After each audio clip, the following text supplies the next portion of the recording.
que quisiéramos abordar en este espacio que tenemos ante ustedes, con el fin de contextualizar un poco sobre el tema del desarrollo local, abordar cuáles son los fundamentos desde el punto de vista legal, del marco normativo, ver el desarrollo local en el contexto de la República Dominicana y entonces, ¿qué estamos haciendo para avanzar en temas del desarrollo local en el marco de la Estrategia Nacional de Desarrollo? Y quisiera partir de algunas imágenes que algunos de ustedes conocerán, otros quizás pueden ser novedosas, pero imágenes de nuestro país. Imágenes Santiago de los Caballeros, allá con su monumento regio y su entrada espectacular. Imágenes, esta es una toma de Santo Domingo de Guzmán, del Distrito Nacional, visto hacia lo que es el Centro Olímpico, allá por donde está la famosa Media Naranja y donde está parte del polígono central entre Ortega y Gasset y 27 de febrero que se ve acá.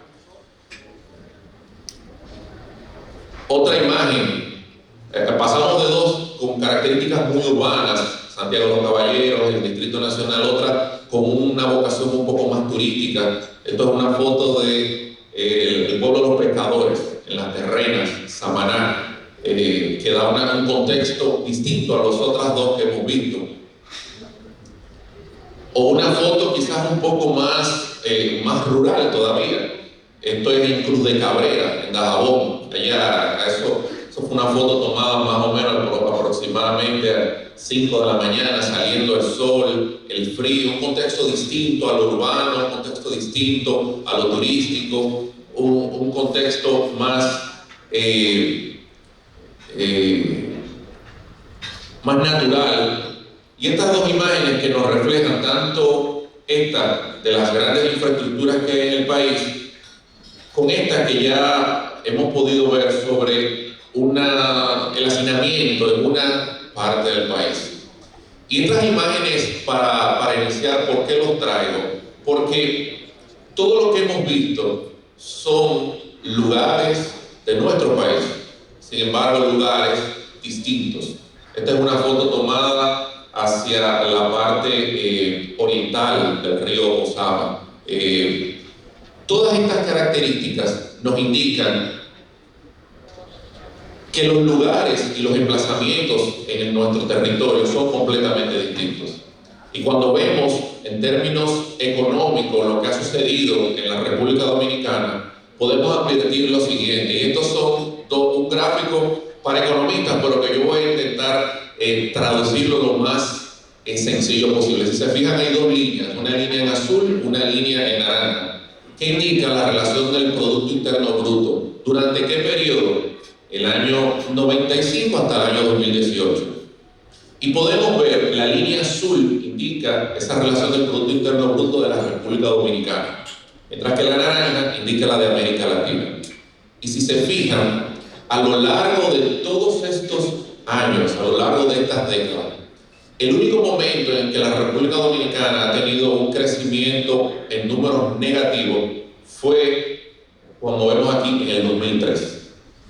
Y por debajo de América Latina solamente 2003-2004. Sin embargo, siempre República Dominicana, incluyendo lo que sucedió aquí entre 2010-2011 hasta la fecha, ha crecido y ha crecido mucho más de lo que crece la región latinoamericana, hasta el punto de que en el 2018 creció por los 7%, mientras que América Latina crece por el 1.2%, y las cifras para este año es que suceda lo mismo, es de que siga ese crecimiento que se ha efectuado. Ahora, cuando vemos estos números en términos macroeconómicos, lo que nos dice es que este impresionante crecimiento que ha tenido la economía a lo largo de los años tiene que servir también para aprovechar las reformas que sean necesarias para que pueda impactar en términos locales y para que en términos territoriales este momento en el que se encuentra la República Dominicana también pueda aprovecharlo y pueda ser beneficiado. ¿Y por qué? Porque cuando lo vemos entonces no en términos macro, sino que lo vemos en términos de territorio desagregado, vemos que existen desigualdades.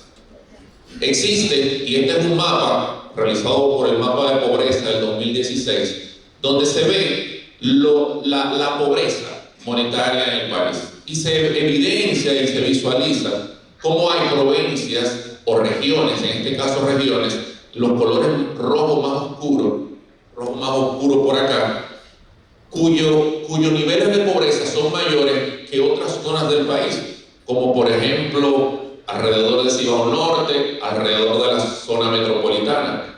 Es decir, hay desigualdades en el país. Ese término, ese crecimiento que se ha dado en términos macro, cuando lo vemos en términos de un territorio, hay diferencias entre uno y otro.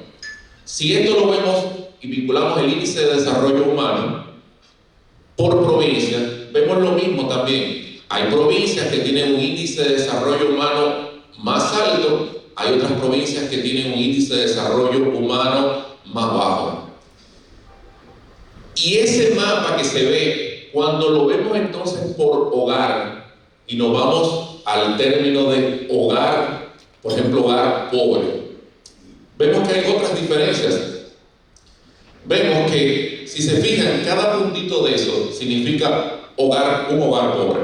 Y hay una leyenda más abajo que señala la cantidad por puntos. ¿Qué significa eso? Si contrastamos este mapa que vemos acá de la República Dominicana, donde se evidencia más cantidad de hogares pobres por acá y por la zona del Cibao, y nos vamos al mapa anterior, vemos que quizás usted puede decir por ahí contradicciones. ¿Por qué? Porque nos dice que lo que tiene el desarrollo humano más bajo se encuentra en la frontera, o se encuentra en la zona aquí próximo a Tomayo y el Ceibo. Pero cuando nos vamos al hogar pobre, nos dice todo lo contrario, es decir, donde están los pobres, entonces es en la zona metropolitana y en la zona de Cibao. ¿Y por qué se da esto?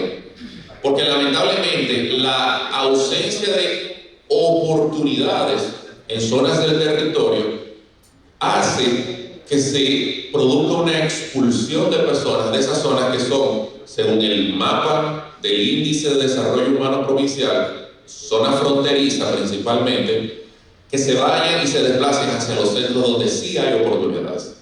Y ese desplazamiento de las personas hacia los centros donde sí hay oportunidades no se desarrolla, no son inversionistas que van con su maleta cargada de inversiones a el territorio metropolitano o al Cibao. No, es pobreza que va a replicar pobreza o a tratar de salir de la pobreza. Por lo tanto, por eso cuando vemos un mapa como el de este tipo, se evidencia de que en la zona próxima a donde están los trabajos y las oportunidades, próximo a las zonas donde el índice de desarrollo humano es más alto, las zonas donde la pobreza es menor en términos regionales. La ecuación para la planificación del desarrollo, el emplazamiento en donde se sitúa también es importante para la definición de políticas orientadas al desarrollo.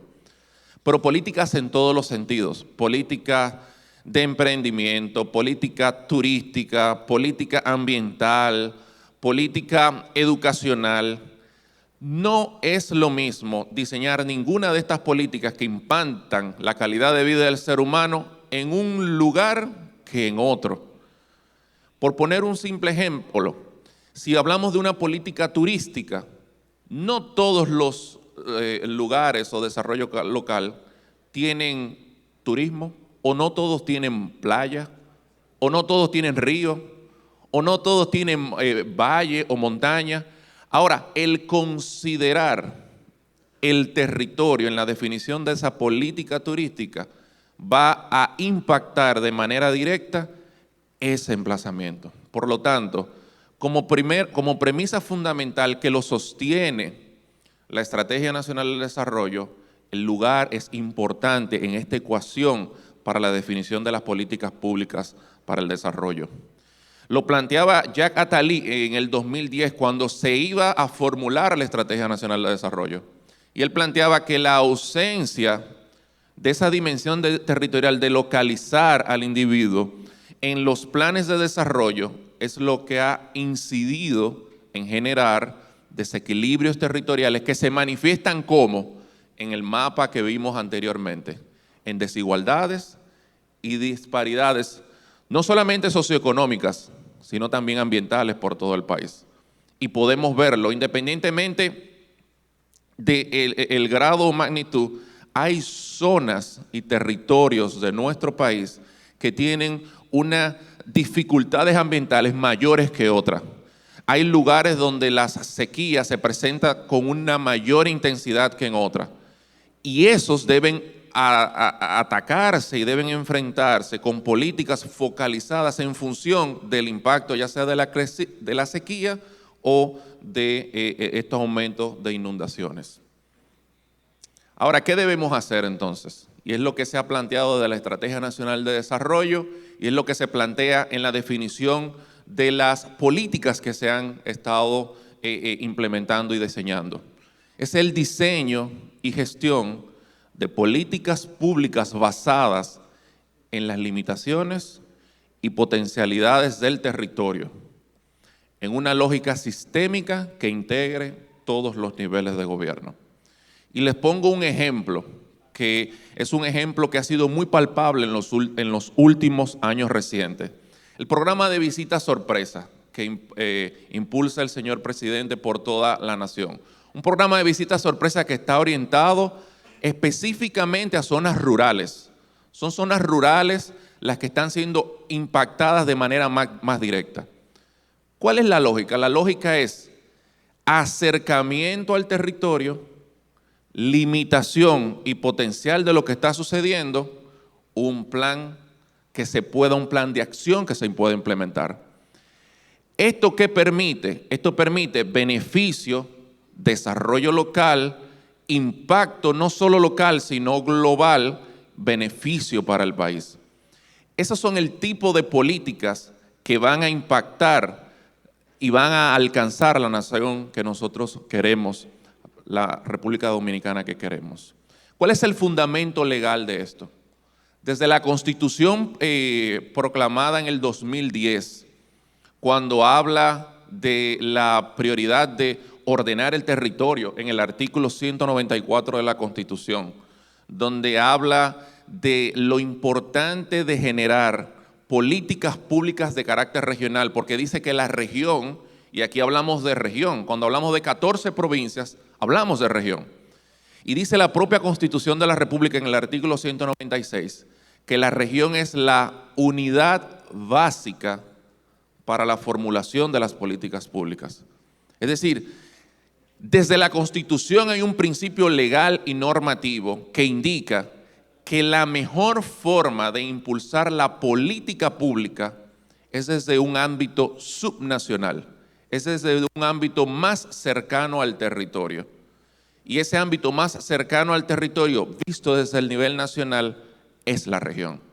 Pero para que con la región haya un trabajo de manera articulado con lo que son los gobiernos locales, y vamos a hablar un poquito más de eso más adelante. Algunas leyes, esta presentación yo la voy a dejar en las manos de los que están organizando el evento, de manera que les pueda ser útiles a ustedes, pero solo quiero dar algunas pinceladas de la misma. La visión estratégica que lo sustenta, la Estrategia Nacional de Desarrollo, sus ejes transversales, sus 4 pilares estratégicos, sus objetivos estratégicos. Pero hay una serie de normas que va desde la Ley de Medio Ambiente, la Ley 6400, hasta una de las leyes más recientes, que es la ley que crea el Instituto Geográfico Nacional, donde marca y donde manda a que se establezca un contacto con lo que es la geografía, el territorio, y que eso pueda servir de plataforma para las demás instituciones del Estado. Y por supuesto hay una normativa de escala municipal que es la que debe acompañar y debe vincular esta normativa de alcance nacional, que parte por leyes obsoletas ya y que deben ser reformadas, y para eso hay un proceso, como la Ley 675, la Ley 6232 de Planificación Urbana, hasta la ley del 2007, que es la ley 176 del Distrito Nacional y los municipios. Entonces, ¿qué tenemos en el día de hoy? En el día de hoy tenemos un país fraccionado. Si vemos esta imagen, es una imagen que nos da la división de municipio y distrito municipal, de ambos. Tenemos 31 provincias más un distrito nacional, tenemos 158 ayuntamientos y tenemos 234 juntas de distritos municipales o distritos municipales. Ante esto, la primera alerta es, bueno, no fraccionemos más, todo lo contrario. Economía de escala, economía que nos permita ver desde el nivel nacional el ámbito regional, mancomunidades que lo plantea la propia ley 17607, pero con el escenario que tenemos hay que trabajar. Y en función de esto, el primer gran desafío es cómo gestionar 393 entidades municipales.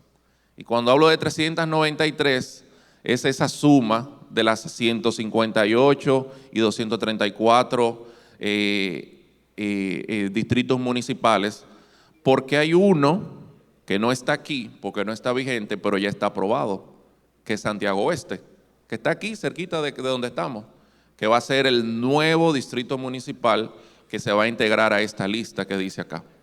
Entonces, ¿qué hacer con esas 393 entidades municipales que tienen 393 líderes, 393 mentes, 393 cabezas, intenciones, planes, proyectos que a veces no están alineados ni siquiera a lo interno de sus propias estructuras? Y que se nos presenta entonces la situación que la Constitución del 2010 ha traído hasta este momento, y es la autonomía financiera de los distritos municipales. Y para eso vamos a ver un ejemplo. Esto es una foto satelital de Santiago. Aquí se ve la cordillera.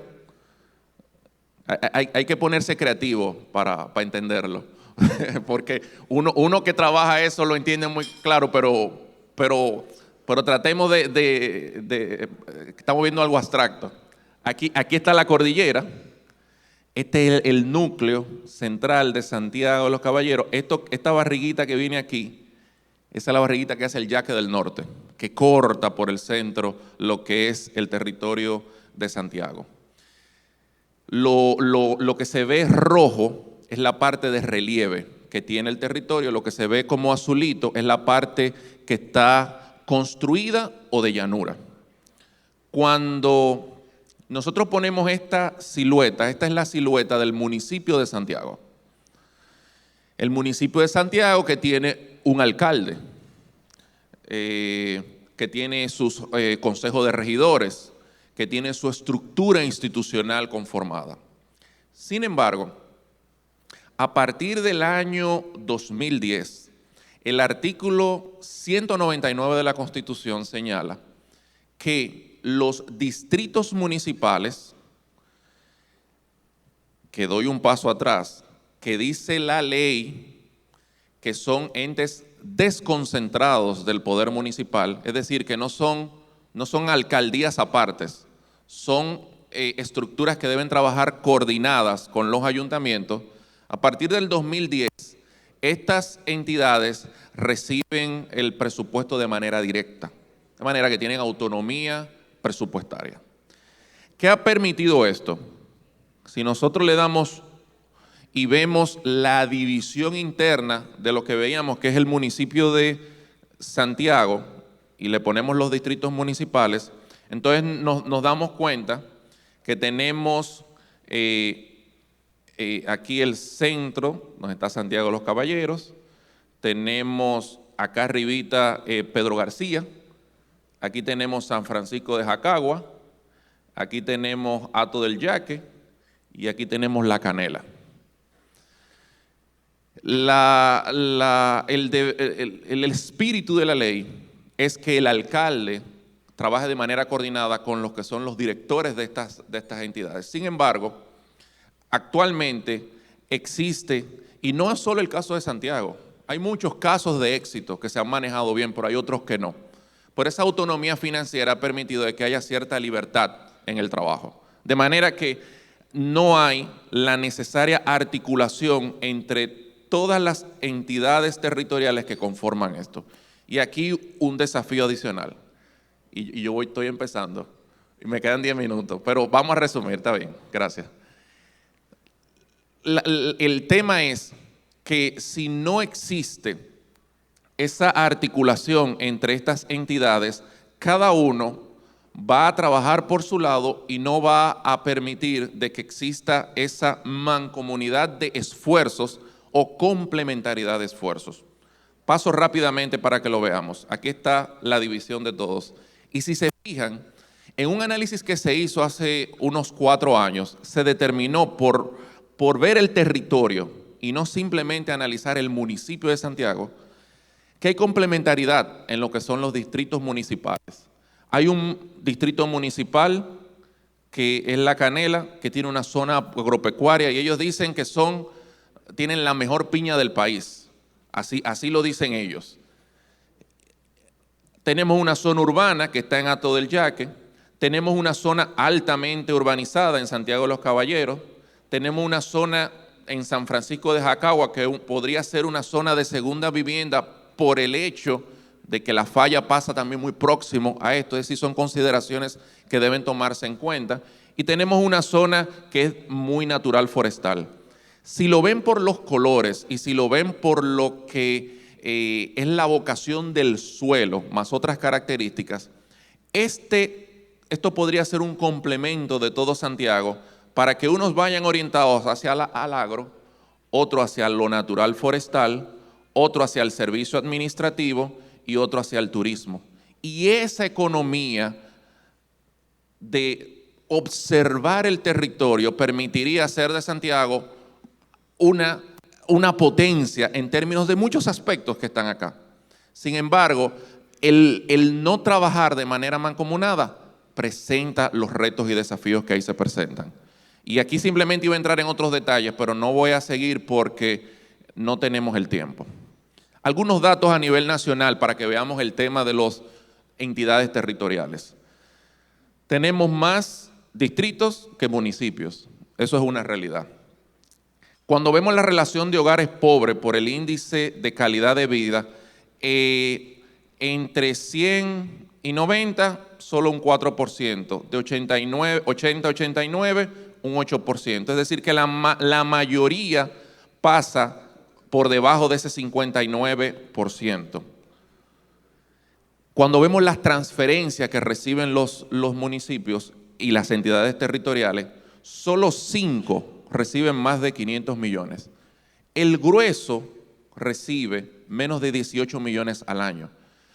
¿Qué identifica eso? Que no hay posibilidad de que las entidades territoriales por sí solas conduzcan desarrollo. Obligatoriamente tienen que hacerlo con el concurso del gobierno nacional, con la alineación, con la articulación del gobierno nacional. Por sí sola no va a poder conducir esto. Cuando lo vemos en términos de planificación, que es parte de lo que nosotros trabajamos, fíjense que municipios con planes municipales de desarrollo hay un 59%, mientras que un 41% no tiene. Pero municipios que hayan trabajado uso de suelo, solo un 2%. Hay 3 municipios en el país, el resto no tiene ese trabajo de uso de suelo que hace falta para lo que estamos hablando. Una relación por partidos políticos, tanto por municipios y distritos municipales actualmente, donde hay una primacía evidente en el Partido de la Liberación Dominicana. En cantidad de población, fíjense, solo el 3% de los municipios tienen más de 300,000 habitantes. Si sumamos 40 y 53, el 93% tiene menos de 100,000 habitantes. Y el 53%, es decir, la mayoría, lo que apenas tienen son 15,000 habitantes en cuanto a nuestras entidades territoriales.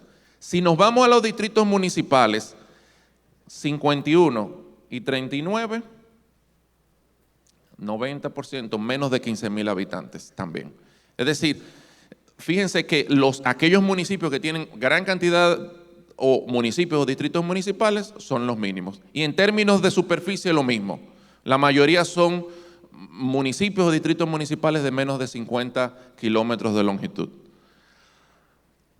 Por lo tanto, y simplemente para mencionar, sin entrar en detalles, aspectos que se están haciendo desde el Ministerio de Economía para complementar la oferta que realiza todo el Estado gubernamental. Es decir, aquí se podrían parar varias entidades gubernamentales a decir qué están haciendo en favor del desarrollo local.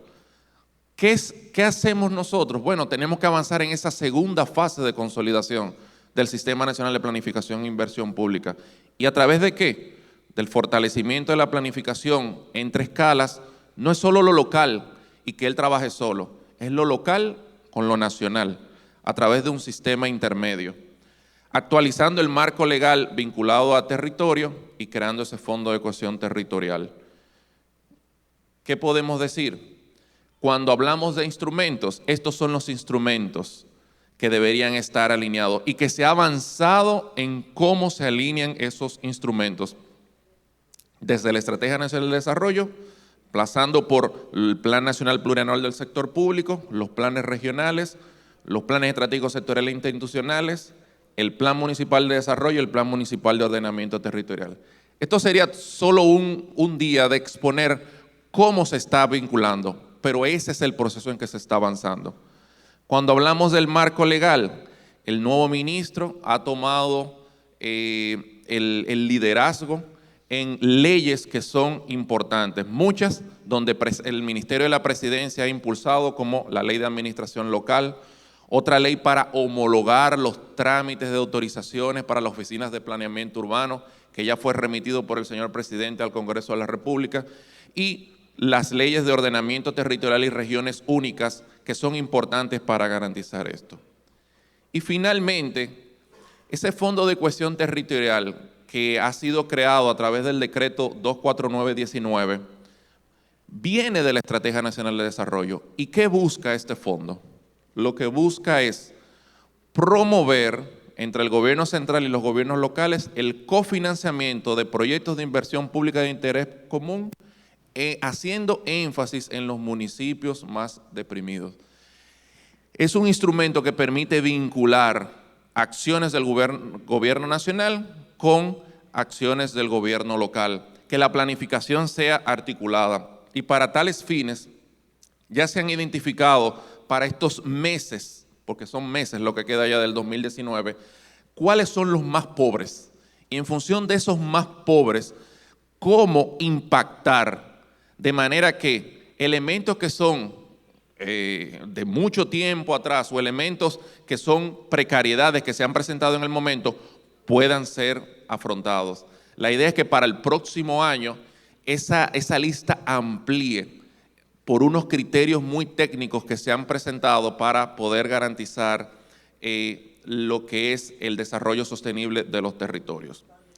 Por lo tanto, volviendo y al mismo tiempo terminando con parte de las imágenes iniciales, donde vemos la diferencia entre comunidades muy urbanizadas o comunidades un tanto rurales, no importa el lugar en donde resida cada dominicano y cada dominicana, la intención es que la política pública pueda incidir en el contexto en que vive, asumiendo que su potencial o la limitación que puede tener, para que sea beneficioso para las generaciones presentes, pero como muestra esta sencillez y de estos niños, para que también pueda ser preservado para generaciones futuras, de manera que puedan tener un país, un lugar, un territorio mucho más desarrollado. Muchas gracias.